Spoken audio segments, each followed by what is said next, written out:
ever thrown the ball down the field. Sam Darnold, 12 for 12. Look at that throw. I mean, Sam Darnold, his passer rating over 100. Baker looked like the MVP of the league. So this stuff matters. Fit, situations matter, and 4 guys proved it this weekend. So I'm going to push back on a lot of the narratives. I actually thought that Bo Nix was okay. It's at Seattle. They have excellent corners. It's one of the loudest places to play. And Bo Nix, now the passer rating will tell you, passer rating is like 47. They asked him to throw 42 times. He had a stinker of a pick. But I don't think it was as ugly as stats say. None of these other rookies are having to throw it 42 times, run for their life. Denver didn't have a great O-line. Seahawks had a pass rush. One of the smartest young defensive coordinators. Bo Nix was accurate. Bo Nix was mobile. If Seattle doesn't get that first down on that great catch by Tyler Lockett on 3rd down and 6, if they don't get that, Bo Nix gets the ball back with a chance to win. I mean, this was one of the games J-Mac and I agreed with. Like, this is a terrible spot for Bo Nix. I thought the game plan by Sean was conservative. It was underneath passes. But that's what he should be throwing on the road against great corners. Take what they give you. Here was Sean Payton after. He seemed calm, poised. I thought that part of it, I felt like he was very comfortable and ready. Again, nobody plays great for 4 quarters outside of Dak yesterday. You don't get a lot of that. Mahomes has had bad Super Bowls for the first 3 quarters. But contextualizing what he had to do in the place he had to do it and how many passes he threw, I know the passer rating will tell you he was awful. I didn't think he was.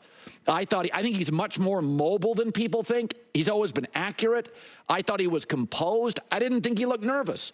Seattle's got elite corners. They're one of 5 teams in the league with great corners. There's not a lot of them. And Mike McDonald is supposed to be, here's the funny thing. Seattle's got a better roster. So does Seattle fans feel better today with the future with Geno or Denver fans with Bo Nix? Now, Seattle's got better players.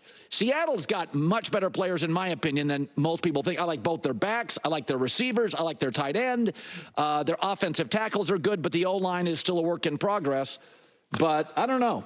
I'm watching Bo Nix. That's one of the games I really wanted to watch. I don't care what the quarterback rating says. For the situation he was in, it wasn't terrible.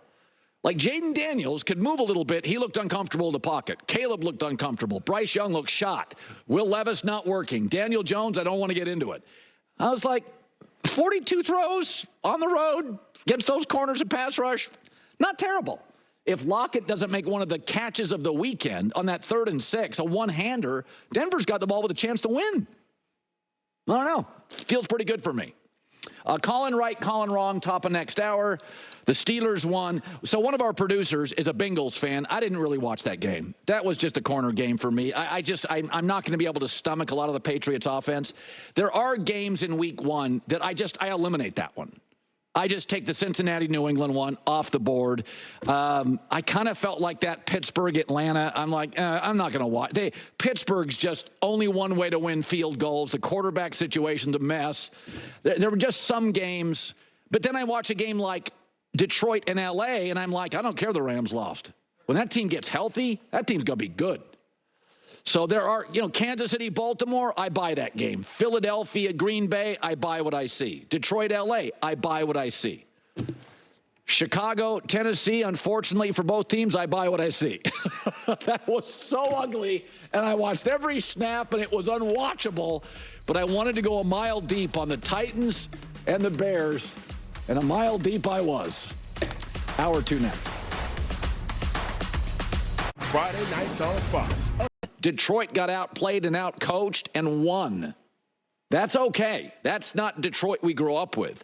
They are not a one-off from last year. They're tough. They're resilient. They're deep. Their offensive line's the best in football, and that's a pretty good sign. The Rams dominate the second half with McVay and Stafford, and the Lions won in overtime where the Rams looked exhausted and just ran out of players.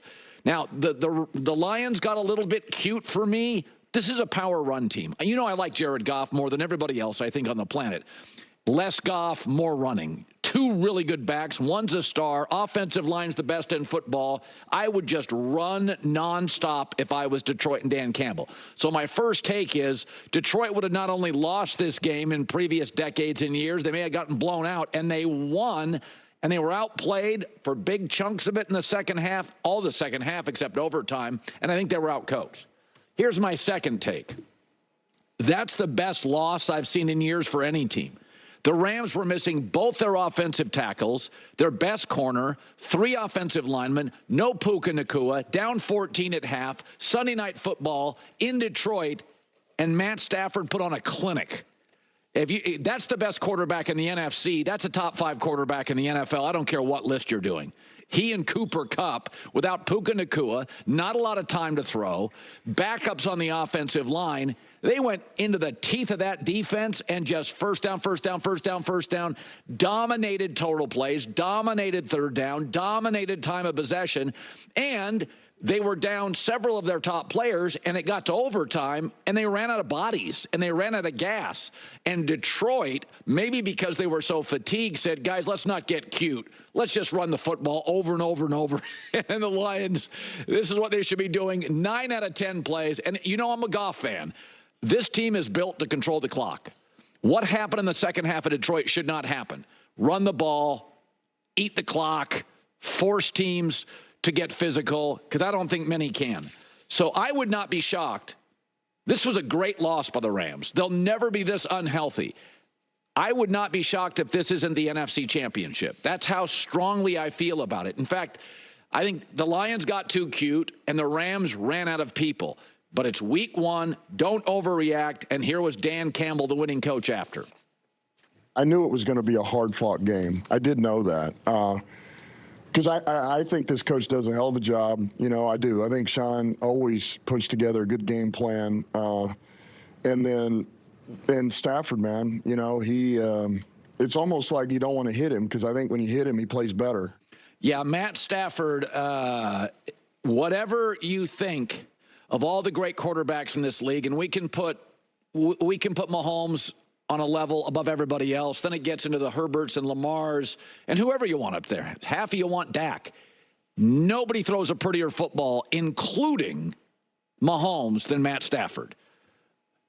And for all you young quarterbacks, this is what it looks like. All you young quarterbacks, you're missing your tackles.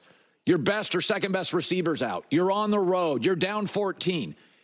Do you understand that you could put some of the most talented players in the world in that spot as a quarterback, and they would be engulfed by it? They'd be overwhelmed by it.